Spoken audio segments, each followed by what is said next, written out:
Votre décision est prise. Vous voulez animer un groupe à médiation thérapeutique, mais où trouver des vidéos YouTube parlant de ce sujet? Eh bien, sur ma chaîne, Parlons Médiation.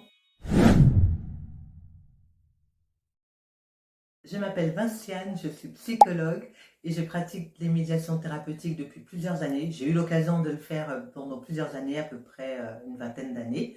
Donc voilà, j'ai envie de partager avec vous des conseils, des idées sur ce sujet.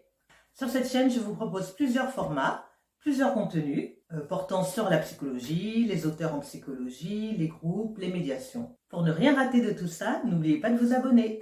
Tout d'abord, qu'est-ce qu'une médiation? Une médiation, c'est un moyen, un support qu'on utilise pour travailler avec une personne, avec un patient, par exemple en séance individuelle ou en atelier. Une médiation médiatise la relation. Elle va venir comme soutien, comme support pour le patient, par exemple, pour qu'il puisse parler, discuter plus facilement, révéler quelque chose de lui-même, là où il pourrait être en difficulté parce qu'il est invalidé par des psychopathologies. Et quand je dis que la personne est invalidée psychologiquement, c'est parce qu'elle a du mal à symboliser, parce qu'il y a des troubles du narcissisme, parce qu'il y a de la psychose par exemple, et ça rend difficile l'expression de soi.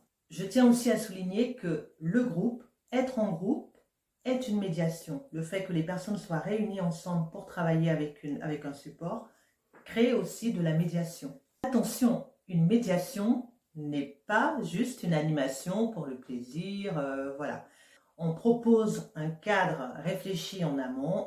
Avec ce cadre-là, on va favoriser l'expression des personnes malgré leurs difficultés. On entre dans un cadre donc thérapeutique et on parle de médiation thérapeutique. En gros, une médiation est le support qu'on propose pour nouer facilement la relation, un support qu'on trouve bon.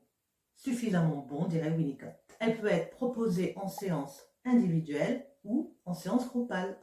Si vous voulez que je fasse prochainement une vidéo sur les médiations de façon plus précise, dites-le moi en commentaire. Si cette première vidéo vous a plu, likez la vidéo, abonnez-vous. Cela me permettra de développer la chaîne. À bientôt!